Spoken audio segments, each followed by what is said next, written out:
70이 되면 편해질 줄 알았습니다. 그런데 왜 더 불안해질까요? 이 질문을 마음속 깊이 품고 살아가는 분들이 생각보다 훨씬 많습니다. 젊은 시절에는 바쁘게 살아서 불안했습니다. 아이를 키워야 했고, 집을 마련해야 했고, 직장에서 버텨야 했습니다.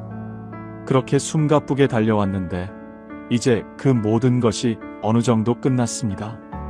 아이들은 다 컸고, 집도 있고, 퇴직도 했습니다. 이제야말로 쉬어도 되는 시간인데, 이상하게도 마음은 더 무겁습니다. 눈을 뜨면 무언가 모를 허전함이 먼저 찾아옵니다. 통장 잔고를 확인하면서 이 돈이 내가 죽을 때까지 버텨줄까 하는 생각이 들고, 거울을 보면 어느새 노인이 되어 있는 자신이 낯섭니다. 무릎이 쑤시고 계단을 오르면 숨이 차고 병원 갈 일이 점점 많아집니다. 자식들에게 전화라도 하면 바쁘다는 말이 먼저 돌아오고, 오랜 친구들은 하나둘 세상을 떠나고 있습니다. 명절에 모이는 가족도 예전 같지 않고 무언가 조금씩 빠져나가는 느낌. 그 느낌이 쌓이면 불안이 됩니다. 경북 안동에 사는 73세의 이정희 씨는 남편과 함께 30년 넘게 농사를 지었습니다. 아들 둘을 대학까지 보내고 그 아이들이 서울에 자리 잡는 것을 보았습니다. 따로 은퇴를 선언한 것도 아니었지만 어느 날 몸이 예전 같지 않다는 걸 느꼈고 밭일을 줄이기 시작했습니다. 그런데 이상한 일이 벌어졌습니다. 더 한가해졌는데도 불안이 커진 것입니다. 새벽 4시에 눈이 떠지고 다시 잠을 자려 해도 잠이 오지 않았습니다. 이정혜 씨는 이렇게 말했습니다. 일을 할 때는 몸은 힘들어도 마음은 바빠서 잡생각이 없었는데 지금은 몸은 쉬는데 마음이 더 바빠요. 뭘 해야 하는지 모르겠고 내가 지금 뭘 하고 있는 건지도 모르겠어요. 이 이야기가 낯설지 않으시죠? 어쩌면 지금 이 영상을 보고 계신 여러분의 이야기일 수도 있습니다. 퇴직 3년 이내라면 꼭 끝까지 보셔야 합니다. 지금부터 드리는 이야기는 단순한 위로가 아닙니다. 70 이후의 불안이 어디서 오는지, 그리고 어떻게 하면 그 불안에서 벗어나 정말로 편안한 삶을 살 수 있는지에 대한 진지한 이야기입니다. 많은 분들이 불안한 이유를 막연하게 나이 때문이라고 생각합니다. 그러나 나이는 핑계일 뿐입니다. 불안에는 반드시 구체적인 이유가 있습니다. 그 이유를 정확히 알아야 비로소 벗어날 수 있습니다. 오늘 이 이야기 속에 반드시 당신의 이야기가 있습니다. 함께 천천히 들어가 보겠습니다. 왜 70이 되면 더 불안해질까요? 많은 분들이 그냥 나이 드는 게 무서운 것이라고 치부하십니다. 하지만 그게 전부가 아닙니다. 불안은 언제나 이유가 있고 그 이유를 들여다보면 반드시 해결의 실마리가 있습니다. 지금부터 그 이유를 하나하나 짚어드리겠습니다. 70 이후 불안이 커지는 진짜 이유. 첫 번째는 죽음에 대한 불안을 인정하지 않기입니다. 가장 말하기 어려운 것부터 시작하겠습니다. 70 이후에 불안이 커지는 가장 큰 이유 중 하나는 죽음에 대한 두려움입니다. 그런데 많은 분들이 이것을 인정하지 않습니다. 나는 그런 것 안 두렵다고 말씀하시는 분들도 있습니다. 하지만 잠 못 드는 새벽에 혼자 침대에 누워있을 때, 오랜 친구의 부고를 받았을 때, 건강검진 결과를 기다리는 그 짧은 순간에 심장이 쿵 내려앉는 그 느낌. 그것이 바로 죽음에 대한 두려움입니다. 그 두려움을 인정하지 않으면 어떻게 될까요? 두려움은 사라지지 않습니다. 단지 모양을 바꿔서 나타납니다. 충청남도 보령에 사는 74세 최병수 씨는 평생 보험 영업을 했습니다. 젊은 시절부터 죽음에 대해 늘 이야기하는 직업을 가졌지만 정작 본인의 죽음은 한 번도 깊이 생각해 본 적이 없었습니다. 그런데 지난해 초등학교 때부터의 친구가 갑자기 세상을 떠났습니다. 뇌졸중이었습니다. 멀쩡하게 바둑을 두다 쓰러졌고 사흘 만에 눈을 감았습니다. 그 장례식을 마치고 집에 돌아온 최병수 씨는 며칠 동안 이상한 상태가 됐습니다. 밥맛이 없었고 TV를 봐도 아무것도 눈에 들어오지 않았습니다. 그리고 자꾸 이런 생각이 들었습니다. 나는 언제까지일까? 나는 몇 년이나 남았을까? 내가 죽으면 누가 울어줄까? 그런데 이런 생각이 드는 것 자체가 너무 무서워서 애써 다른 생각을 하려 했습니다. 텔레비전 볼륨을 높이고, 낮에도 이웃집에 불쑥 찾아가고, 밤에는 스마트폰으로 뉴스를 계속 보았습니다. 혼자 있는 시간이 싫어진 것입니다. 최병수 씨는 나중에 이렇게 고백했습니다. 죽음을 생각하는 게 무서운 게 아니에요. 그 생각을 피하려고 하다 보니 오히려 모든 것이 불안해졌어요. 이 고백 속에 중요한 진실이 있습니다. 죽음에 대한 두려움을 인정하지 않으면 그 두려움은 다른 모양으로 튀어나옵니다. 건강에 대한 과도한 불안으로, 가족에 대한 집착으로, 쓸데없는 걱정들로 변장하여 우리를 괴롭힙니다.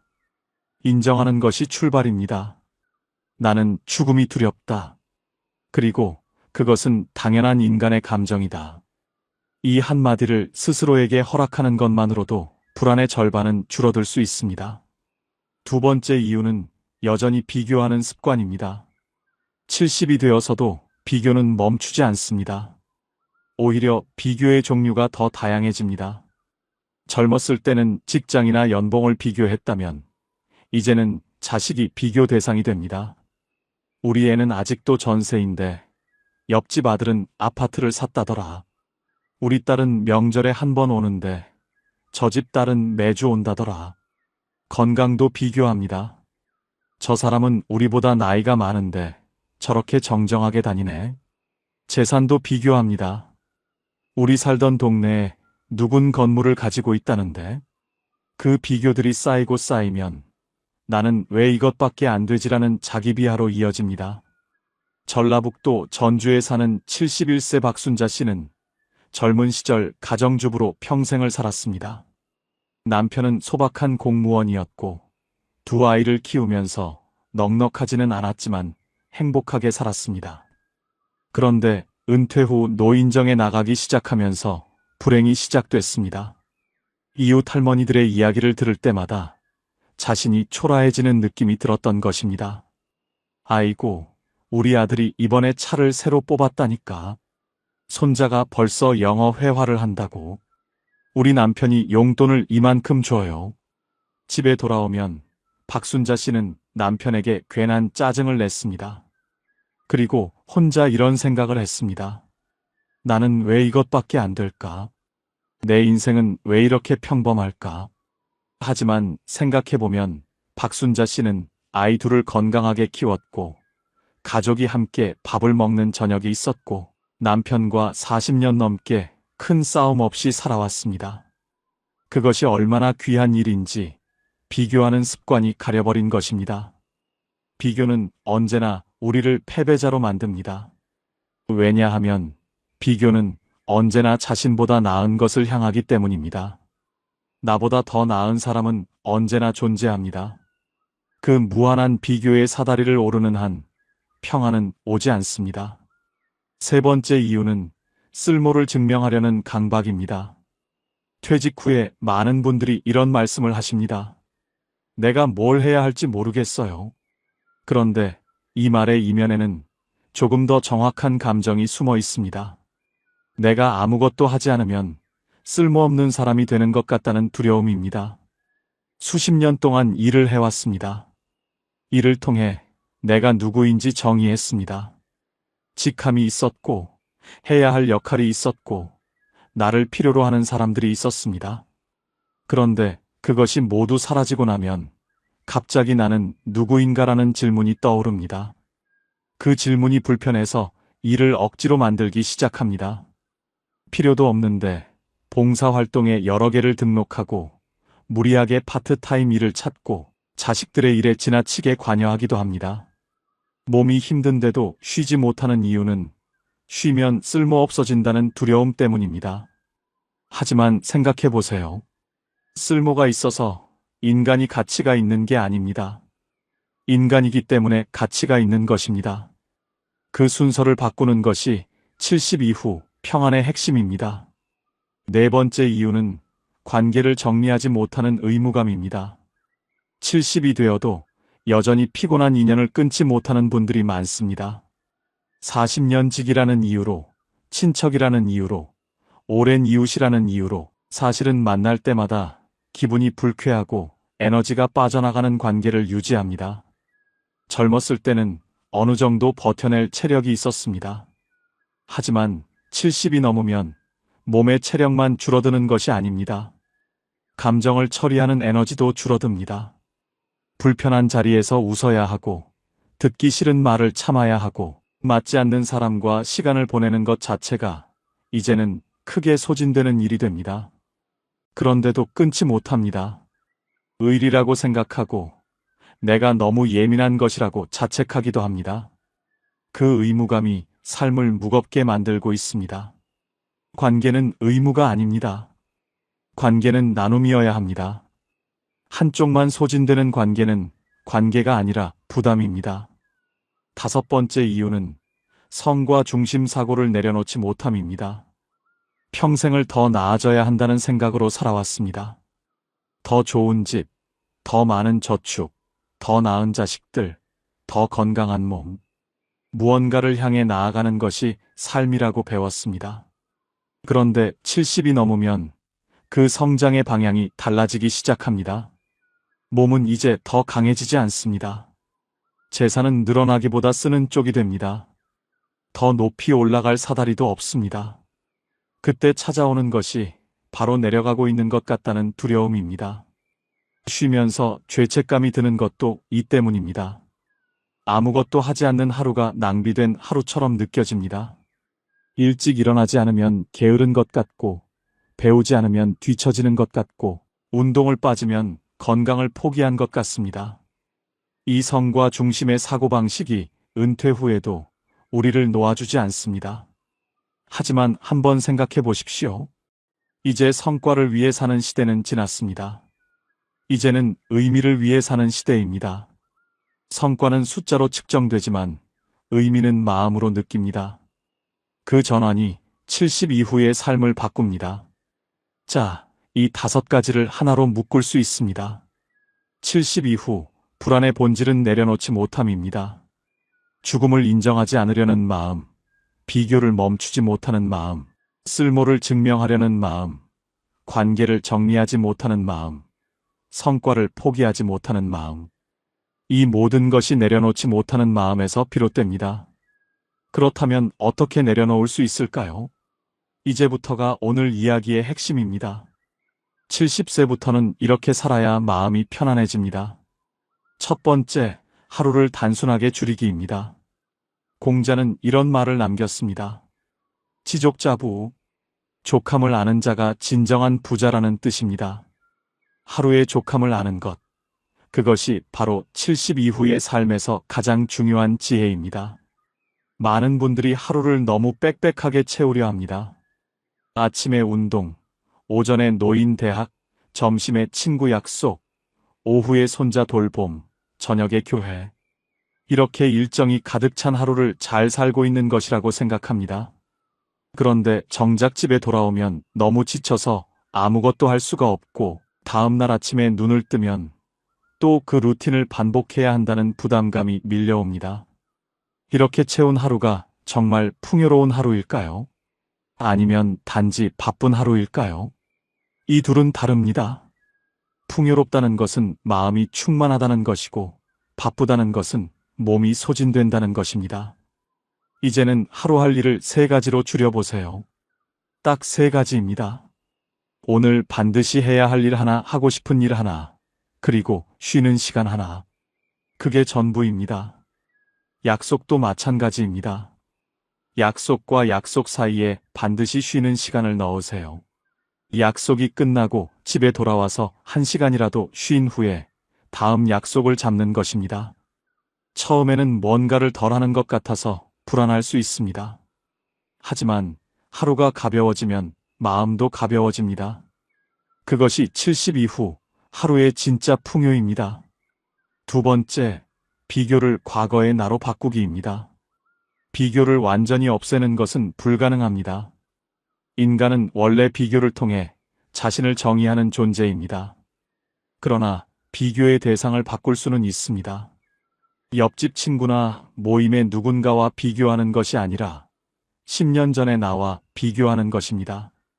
10년 전에는 할 수 없었던 일이 지금은 가능한가요? 10년 전보다 내 삶이 더 풍요로워진 부분이 있나요? 경험이 쌓였고, 마음이 넓어졌고, 작은 것에서 기쁨을 찾는 법을 조금은 알게 되었나요? 그것이 성장입니다. 10년 전에 나는 새벽에 빵 하나를 먹으면서도 걱정에 잠 못 들었는데, 지금의 나는 그 걱정들이 어느 정도 해결됐습니다. 10년 전에 나는 부모님을 보내드리는 고통을 아직 몰랐는데, 지금의 나는 그 상실을 견뎌냈습니다. 그것이 성장입니다. 남보다 더 많이 가졌는가, 남보다 더 나은 자식을 두었는가 하는 비교에서 벗어나 과거의 나보다 지금의 내가 조금 더 편안하고 조금 더 지혜로운가 하는 비교로 돌아서면 비교는 독이 아니라 성장의 도구가 됩니다. 세 번째, 아무것도 하지 않아도 괜찮다고 허락하기입니다. 쉬는 것도 능력입니다. 이것이 굉장히 중요한 이야기인데 많은 분들이 진심으로 받아들이지 못합니다. 우리 세대는 어릴 때부터 열심히 일하는 것이 미덕이라고 배웠습니다. 가만히 있으면 안 된다고, 늘 무언가를 해야 한다고 배웠습니다. 그래서 70이 넘어서도 아무것도 하지 않는 하루가 오면 마음이 불편합니다. 죄책감이 듭니다. 이러고 있어도 되나 하는 생각이 밀려옵니다. 하지만 이제는 스스로에게 허락해야 합니다. 아무것도 하지 않아도 됩니다. 오늘 하루 종일 볕이 잘 드는 창가에 앉아서 그냥 있어도 됩니다. 새소리를 들어도 되고 구름이 지나가는 것을 봐도 됩니다. 아무런 목적 없이 그냥 있는 것. 그것이 낭비가 아닙니다. 그것이 삶입니다. 일본에는 보라이라는 표현이 있습니다. 멍하니 시간을 보내는 것을 일컫는 말인데 이것이 정신 건강에 얼마나 좋은지를 연구한 학자들이 있습니다. 아무 생각 없이 하늘을 바라보는 시간, 그 시간이 뇌를 쉬게 하고 감정을 정화합니다. 휴식은 게으름이 아닙니다. 휴식은 권리입니다. 열심히 살아온 사람이 누릴 자격이 있는 당연한 권리입니다. 네 번째, 관계를 줄이고 깊게입니다. 70의 인간관계는 숫자가 아니라 밀도입니다. 지금 이 말을 잘 기억해 주시기 바랍니다. 젊었을 때는 인맥이 넓은 것이 자산이었습니다. 아는 사람이 많을수록, 어디서든 연결될 수 있는 사람이 많을수록 도움이 됐습니다. 하지만 70이 넘으면 상황이 달라집니다. 에너지가 한정되어 있습니다. 몸도 마음도 체력이 줄었습니다. 이 줄어든 에너지를 어디에 쓸 것인가를 결정해야 합니다. 만날 때마다 가슴이 따뜻해지는 사람, 있는 그대로의 나를 보여줄 수 있는 사람, 함께 있으면 에너지가 채워지는 사람, 이런 관계를 두세 개만 깊게 유지하는 것이 100명의 가벼운 관계보다 훨씬 더 풍요롭습니다. 반대로 만날 때마다 비교당하는 느낌이 드는 관계, 내가 늘 베풀어야만 유지되는 관계, 만나고 나면 괜히 기분이 가라앉는 관계는 천천히 거리를 두어도 됩니다. 그것은 냉정한 것이 아닙니다.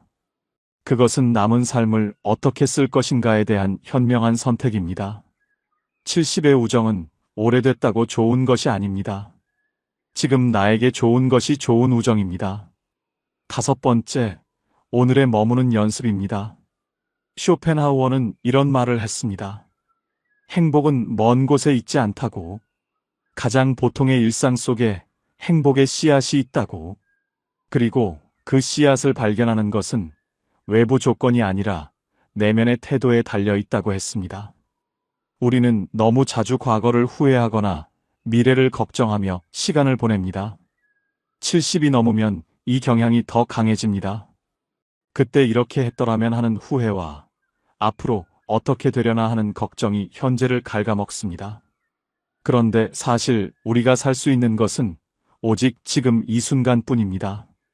지금 이 순간, 창문으로 들어오는 햇살, 오늘 아침에 먹은 따뜻한 밥 한 공기, 마당에 핀 작은 꽃 한 송이, 저녁에 마시는 커피 한 잔, 천천히 걷는 동네 한 바퀴. 이 평범한 것들이 사실은 대단히 소중한 것들입니다. 건강이 허락할 때 걸을 수 있다는 것, 음식 맛을 느낄 수 있다는 것, 햇살을 느낄 수 있다는 것. 이것이 얼마나 귀한 일인지는 그것을 잃어버렸을 때에야 비로소 알게 됩니다. 아직 잃어버리기 전에 오늘 이 순간에 머물러 보세요. 그 연습이 쌓이면 평온이 됩니다. 오늘 저녁 창밖을 한번 내다보세요. 그냥 보세요. 뭔가를 생각하려 하지 말고 그냥 거기 있는 것들을 바라보세요. 그것이 오늘의 머무는 연습의 시작입니다. 6번째, 죽음을 인정하면 오히려 삶이 가벼워집니다. 끝이 있다는 것을 알면 오늘이 선물이 됩니다. 이 말이 처음에는 이상하게 들릴 수 있습니다. 죽음을 생각하면 우울해질 것 같은데 어떻게 삶이 가벼워진다는 것인가요? 조선 후기의 실학자 정약용은 유배지 강진에서 이런 이야기를 남겼습니다. 인간은 언제 어디서 삶이 끝날지 알 수 없기 때문에 오늘 이 순간을 최선을 다해 살아야 한다고. 그는 강진 유배 시절 모든 것을 잃었습니다. 벼슬도, 재산도, 가족과 함께하는 일상도. 하지만 그 절망적인 상황에서 오히려 더 맑아진 정신으로 500권이 넘는 책을 썼습니다. 죽음이 언제든 올 수 있다는 사실이 그를 오히려 더 살아있게 만든 것입니다. 죽음을 억지로 피하려 하지 말고 담담하게 인정해 보세요. 그래, 나는 언젠가는 간다. 그렇다면 오늘 하루를 어떻게 살 것인가? 이 질문을 품으면 삶이 달라집니다. 사소한 것에 화내는 시간이 줄어들고 소중한 사람과 보내는 시간이 늘어나고 지금 이 순간이 얼마나 고마운 것인지를 느끼게 됩니다. 죽음은 삶의 끝이지만 죽음을 인정하는 것은 삶의 시작이 될 수 있습니다. 그 역설이 70 이후의 삶을 훨씬 더 가볍고 풍요롭게 만들어줍니다. 이제 감동적인 두 분의 이야기를 들려드리겠습니다. 경기도 수원에 사는 72세 윤혜숙 씨는 3년 전에 남편을 잃었습니다. 45년을 함께 살았습니다. 고등학교 동창이었고 26살에 결혼해서 아이 셋을 함께 키웠습니다. 남편은 조용한 사람이었습니다. 별로 말이 많지 않았고 그래서 싸울 일도 별로 없었습니다. 함께 있으면 그냥 편했습니다. 편하다는 감정이 얼마나 귀한 것인지 그때는 몰랐습니다. 그 남편이 사라졌을 때 윤혜숙 씨는 처음 몇 달 동안 어떻게 지냈는지 기억이 없다고 합니다. 자식들이 걱정해서 번갈아 와서 지냈고 아침마다 밥을 차려줬습니다. 밥을 먹었는데 먹은 것 같지가 않았고 잠을 잤는데 잔 것 같지가 않았습니다. 그런데 자식들이 각자 집으로 돌아가고 나서 정말 혼자가 되었을 때 무너지기 시작했습니다. 새벽 2시에 눈이 떠지면 남편의 빈자리가 너무 크게 느껴졌습니다. 오른쪽 이불이 차갑고 그 차가움이 너무 서럽게 느껴졌습니다. 슈퍼마켓에 가서 식빵 한 봉지를 사다 놓으면 혼자 먹기에도 너무 많았습니다. 밥 한 공기를 짓는 것이 너무 많아서 밥을 안 하고 빵으로 끼니를 때우다 보면 기운이 없었습니다. 기운이 없으면 아무것도 하기 싫고 아무것도 하기 싫으면 더 우울해지는 악순환이 이어졌습니다.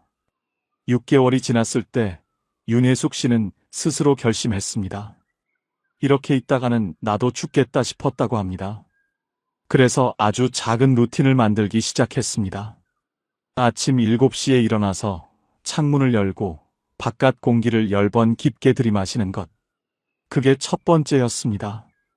그 다음에는 남편이 좋아하던 원두 커피를 직접 내려 마시는 것. 커피를 마시면서 남편한테 오늘 하루 어떻게 보낼지 말을 거는 것. 오늘은 마트 좀 다녀올게요.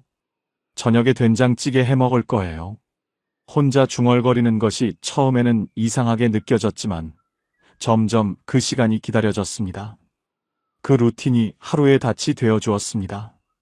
흔들리는 배도 닻이 있으면 제자리를 찾을 수 있는 것처럼 루틴이 윤혜숙 씨의 하루를 붙잡아 주었습니다.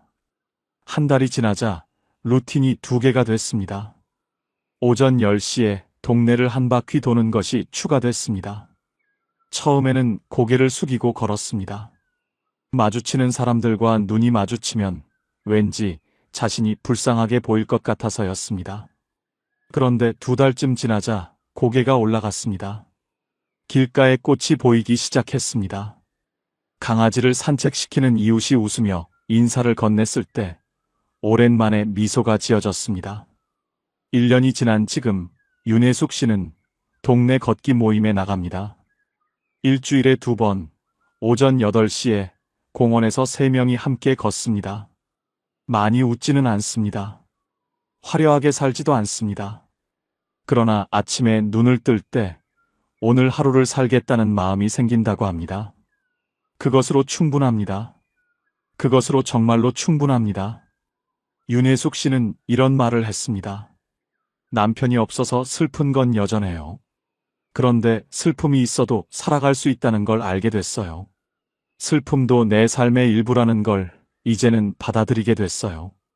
그 한마디가 오늘 이 영상을 보고 계신 분들께 닿기를 바랍니다. 서울 은평구에 사는 75세 강민철 씨는 35년간 중학교 체육교사였습니다. 수백 명의 학생들에게 운동을 가르쳤고 교장까지 올라갔습니다. 퇴직식 날 학교 강당에서 선생님들과 학생들이 박수를 치며 배웅해 줬습니다. 꽃다발도 받고 케이크도 먹고 기념사진도 찍었습니다. 그리고 집에 돌아왔습니다. 문을 열고 집에 들어섰을 때 아내가 수고했어요 라고 말했습니다. 그게 전부였습니다. 35년간의 일이 그렇게 끝났습니다. 다음 날 아침 알람을 끄고 다시 누웠습니다. 갈 데가 없었습니다. 예전 같으면 이미 학교 운동장에 나가 아이들의 체육 수업 준비를 하고 있을 시간이었습니다. 처음 한 달은 쉬어야 한다고 생각했습니다. 그 다음 한 달은 여행이라도 다녀와야겠다고 생각했습니다. 제주도에 혼자 다녀왔는데 아름다운 경치가 눈에 들어오지 않았습니다. 그냥 왔다 간다는 느낌이었습니다. 아내는 당신 왜 그래? 행복해야 할 거 아니야 라고 했지만 강민철 씨는 행복이 어디서 오는 것인지 모르겠었습니다. 교사로 살 때는 아이들의 성장이 보람이었습니다.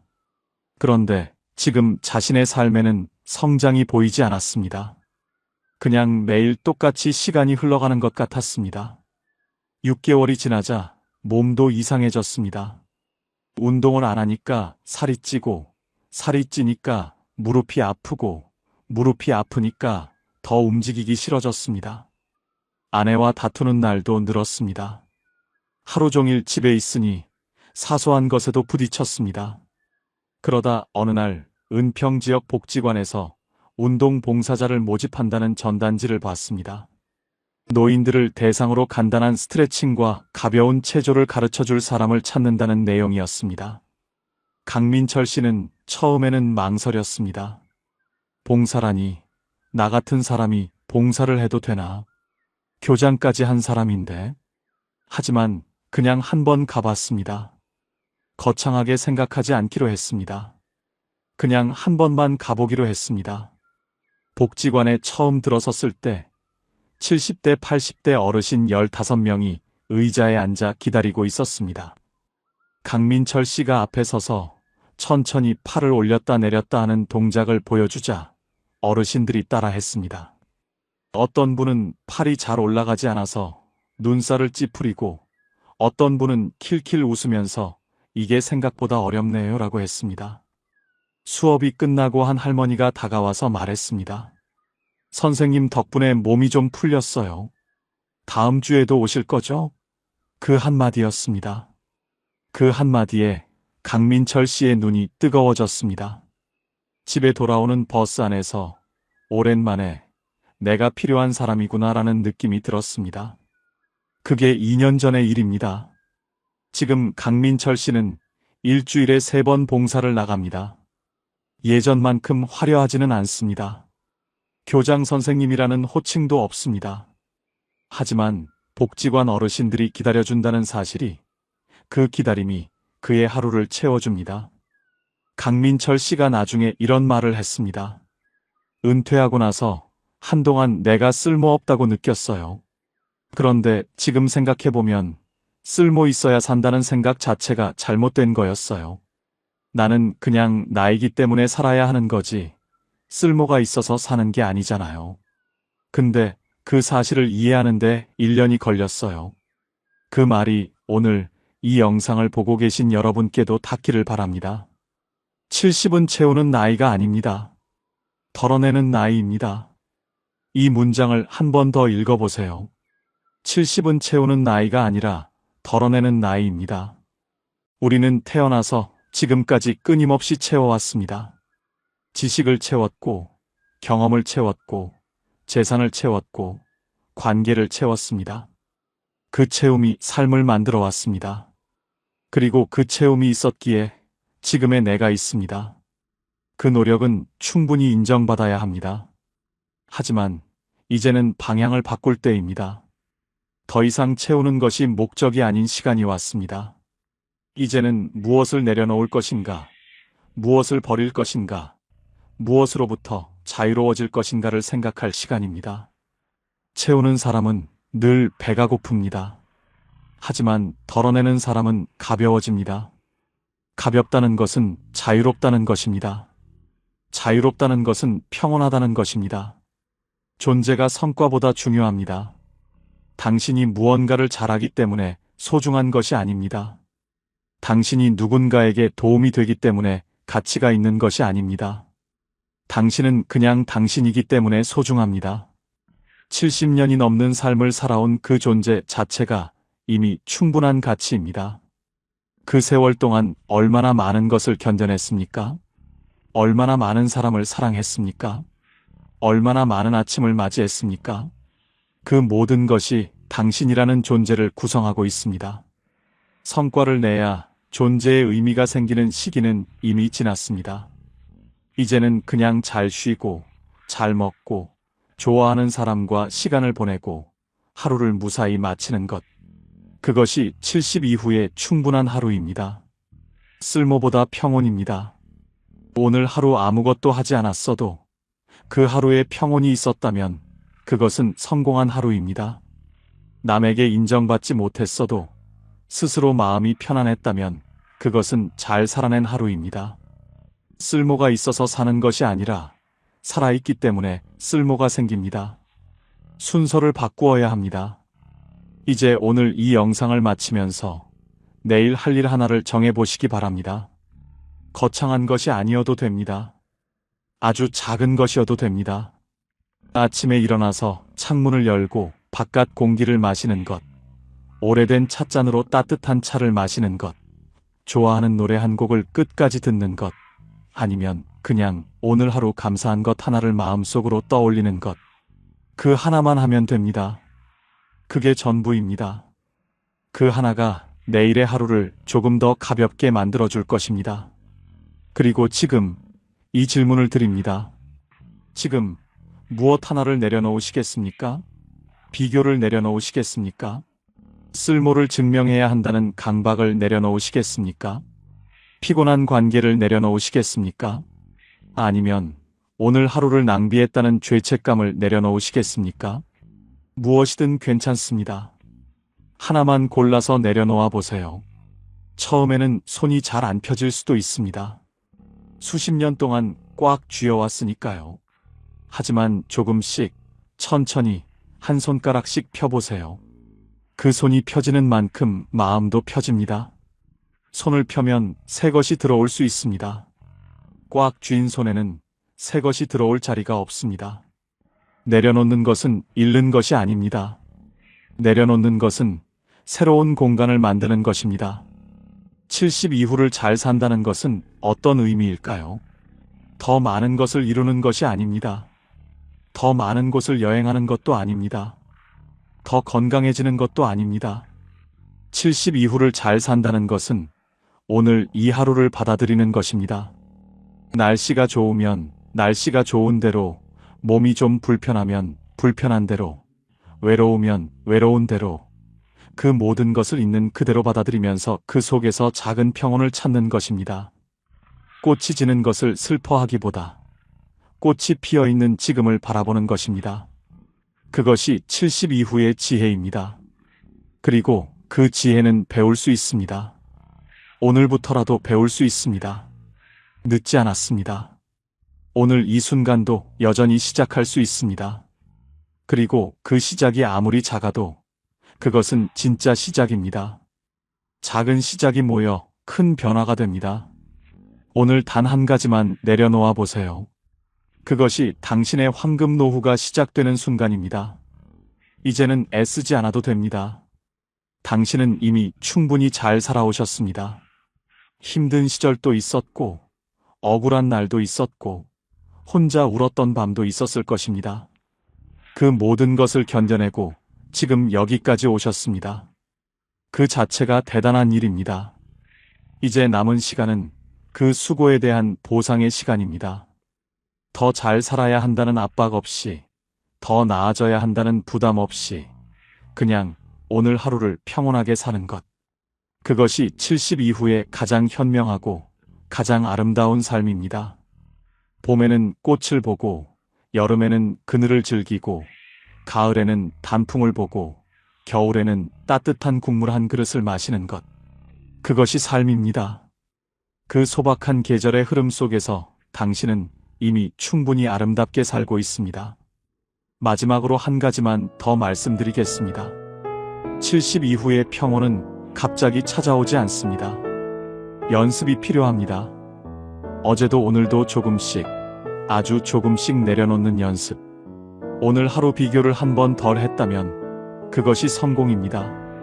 오늘 하루 쉬면서 죄책감을 덜 느꼈다면 그것이 성공입니다.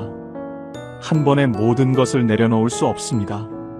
하지만 매일 조금씩 내려놓다 보면 어느 날 문득 마음이 가벼워진 자신을 발견하게 됩니다. 그날이 반드시 옵니다. 그날을 향해 오늘 하루도 천천히 조금씩 걸어가시기 바랍니다. 당신의 걸음이 비록 느려도 그 방향이 평온을 향하고 있다면 그것으로 충분합니다. 황금 노후는 화려한 노후가 아닙니다. 황금 노후는 평온한 노후입니다. 황금처럼 빛나는 것은 외면의 화려함이 아니라 내면의 고요함입니다. 그 고요함이 지금 이 순간 여러분 안에 이미 있습니다. 단지 아직 발견하지 못했을 뿐입니다. 오늘 이 영상이 그 고요함을 발견하는 작은 계기가 되기를 바랍니다. 오늘도 이 영상을 끝까지 봐주셔서 감사합니다. 지금까지 황금 노후였습니다. 감사합니다.